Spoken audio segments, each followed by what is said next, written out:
This is Johnny with Rootomatic here at 1785 Bonneville, taking a look at the sewer line. I'm back up underneath the house. What we have in the backyard right next to the gas meter is a two-way clean out. And as we come back, we're about 20 feet in.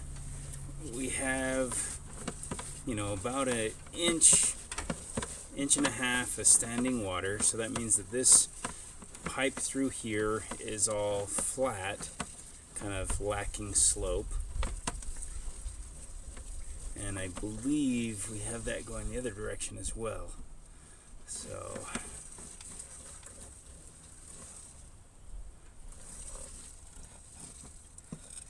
here's that two-way clean out. Now we're going to go the opposite direction and see how it looks going forward.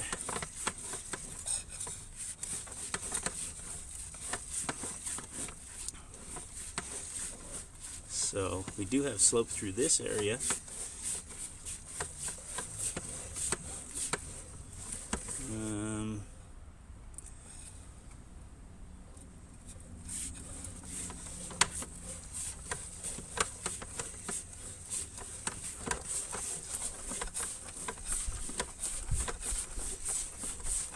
Let me get all the way out to the main,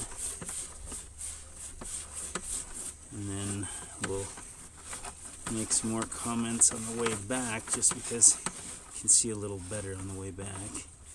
Okay, so this is dropping down into the main.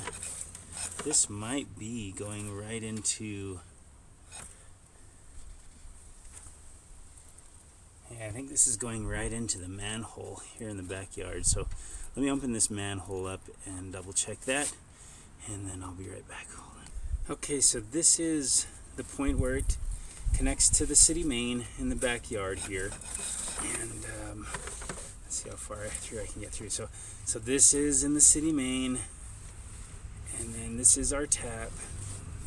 And then, we've got a little pocket there, a little belly holding, an inch of water. A little bit of a lip there also, at that point. So I had to kind of jump through it. And then coming back, a little bit of debris in the line. I think that's just some plastic that'll wash through. And then cast iron pipe. Decent slope through this area.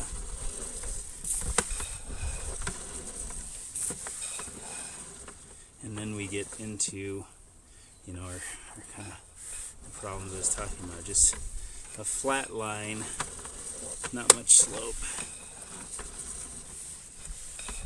And, a lot of this is brought on the flat line underneath this, I guess, addition in the back. And then through the rest of the line, just because care wasn't taken on the install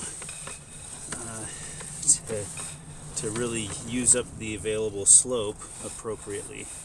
So that's when you get those kind of bellies and pockets and whatnot. So then here, here at 3 feet and back up underneath the house is where you see that problem. So, to fix it, the whole thing would have to be trenched, and then the pipe would have to be installed, with a sight laser to use the available slope appropriately. And, that's something we can do. There's no root intrusion. The pipe isn't in terrible shape. It is cast iron pipe, so it is somewhat functional, but having all these bellies and pockets and whatnot is just they're failures in themselves, and something that should be discussed at minimum, and could very well be replaced to prevent future clogs and whatnot. So any questions, give me a call, and we'll go from there. Thanks for watching.